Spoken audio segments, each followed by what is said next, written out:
Dhugaa dubbachuuf buzeeyeen baay'ee cakkaanyiidha jechuudha. Waanuma dubartii taate natti hin fakkaatu. Yooyin immoo dubartii irraas waan alatte waan ijoollee qabdus hin fakkaatu jechuudha. Yeroo teessanii ilaaltanii akka isheenii ruuttaatti hinaaftuu fi akka isheen ruuttaatti cakkantu dhugaa rabbi kanaa anaan baay'ee na ajaa'iba jechuudha. Iskii amma mee maal jettu hordoftoota kiyya dhugaa rabbii kanaa. Mucaan kun akka kana tan karaa ta'aa turte waggaa amma kana jechuudha. Gin immoo yeroo obboloota isaatiin akkas jibbamtu naman garramu waynee inna amma dogoggora kan qabu ganniidha malee isa eengaddaa irratti ruuttaa miti jechuudha. Ruuttaan badii tokko iyyuu hin qabdu. Dhugaa rabbii badii tokko iyyuu hin qabdu.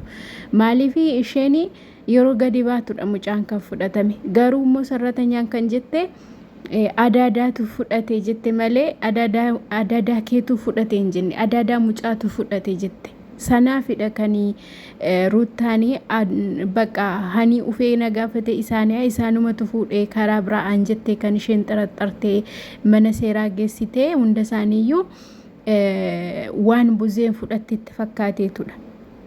Gin immoo buzeen asirratti argitanii miti waan isheen jettu jechuudha. Imman hermeerlaa deeggaruufiin qabaa jette inde asiikoo Abrahaam mucaa qaba ture silaa mucaa kee wajjin jira haadha manaa keessii wayyaa mucaan kee abbaa maleen guddatu jettee gorsuu moo dubartii biraa jaalladhu jettee gorsuu wayyame kam wayyame kana lamaan keessaa kam wayya xiqqeenyi sammuu kee kanumaan beekama buzee dhugaa rabbi kana እና ዶጎጎረ ከንቀቡ ሞ ገኒዳ ዋይ ሙጫ ከነረት ገኒ ከሰሱ ሞ ሰደን ሳኒ ከሰሱ ጫላ ሜሩታን ኮሮ አከስ ቦስ ሚዲያ ረት ባቴ ኡቱ ሙጫን ሸጅሩዳ ኡቱ ሙጫን ሸዶ ጅሩ ቤክቱዳ ከንሸ መነሴራ ደምቱ እንዴ ሴሪኮ ዴቢሴ ዮከስ መቃበዲዳ ዮከስ ሰምቴ ኮሽንስ መነይዳ ከገልቱ ነው ቤክቲ ሙጫን ኮነ መበረቴዳ ruutaan ko nama baratedha akkamittiin karaa seeraa qaldii akkasii deemti qaldii akkasiin deemtu ruutaan jechuudha bargiixanyannatiidhaan mucaan shaddoo jiru hin beektu ruutaan gaafa kasaste Abrahaam bira jetteetu amalee maatii koo bira jettee hin teenye Abrahaam bira jira bakka Abrahaamis taragaaga'ee waan jiruu fi humaayyuu hin rifanne waan ta'eef mucaan isma bira jira jetteetu kan isheen of amansiiste jechuudha. Dhugaa rabbii akka laalu takkastiin jechuudha.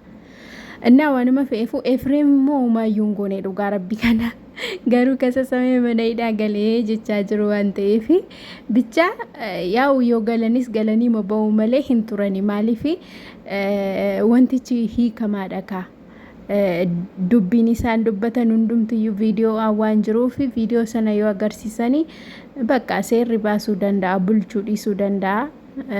Mana hidhaa keessa jechuudha. Bargit ganniin dogoggora guddaa qabda. Utuu haadha mucaatti himtee fudhattee ta'ee gaariidha. Turuuttaadhaanii ruuttaa mucaa kee fidii nu bira haa taa'u. Akkas bakka nu bira haa guddatu isin bira ciqiciqiidha jettee utuu ishee faqqachiistee fuuteetta ta'ee ruuttiyeenis rakkoo kana hundumaa keessa hin galtu turte jechuudha. Dhugaa rabbii kanaatu ishee eeyyamsiisteetta ta'ee mucayyoon kun rakkoo hamma kana keessa hin galtu of siniphistu nama siniphistu jechuudha. Tokkoffaa irratti dogoggora kan qabu ganniidha. Itti aansee immoo buzeen faas dogoggora qabu. Maaliif ufanii mucaanuu kennii mucaa fuunee buttaa jiraa geessinee achittaa guddatu maaliif jedhu. Gaafa isheen ulfooftee akkas rakkina keessa jirtutti namni ishee gargaaree jira mucaa kana hin jiru har'oo erga deessee erga guddifachaa jirti takkaayyuu mucaa isheetti waan hanqiste hin qabdu ati haadha miti ati haadha ta'uu hin dandeessu jechaa turte buzeen ruutaan sirriitti haadhadha jechuudha haadha keessaa haadha jabduu dhugaa rabbi kana too dubartii tokkooti of ajjeefti jechuudha. Chaalenjiin kun hundumtuu gaafa ishee irra qabatu dhugaa rabbi kana xirixiriin hin jiru of ajjeesti. Kanaaf ruutaan immoo kan hunduma keessa dabarteetudha. Kan ishee liwil mucaa hambassaa kana fakkaatu argatte jechuudha. Mucaa ishee adda baasuun hin ta'u hunduma isheen jirtutti ishee jajjabeessuudha. Namni ishee jaallatu ishee jajjabeessuu qaba bakka. Abrahaam irraa deebii jireenya mataa kee jiraadhu jedhamee gorfamuu qabdi malee mucaan ishee irraa fuudhamee irraa naxxalamee bakka biraa isheen bakka biraa deemuu miti jechuudha. Furmaanni isaa ruutiyyee gorsuudha jechuudha. Abrahaam akka isheef hin taane akka jireenya isheef hin taane jireenya ishee boriif akka ishee isheen fayyanne. Kanaaf immoo amma yeroodhaan irraa deebitee jireenyi ishee akka isheen jiraattu gorsuu qabdu malee akka kana mucaa kana hacuucuun qabdani. By the way namni hundumtuu kara tokkoon dhufee kana ishee go'aa kara tokkoon dhufee kana ishee tuqa I don't know. Yoo har'a boqonnaa argadheen oola jettallee mucayyoon boqonnaa argachuu hin dandeessu gidduu isaaniitti. Maaliif karaa kana yoo xumureera jette karaa kana immoo nama biraa itti ufa. Madri bas dhugaa rabbi kana baay'ee nama azansisiisti jechuudha. Bicha rabbi nageenya isiniif haa laatu. Buzeen nama guddaa waan ta'eef astakaakkalamii qalbii kee sirreeffadhu giftii koo.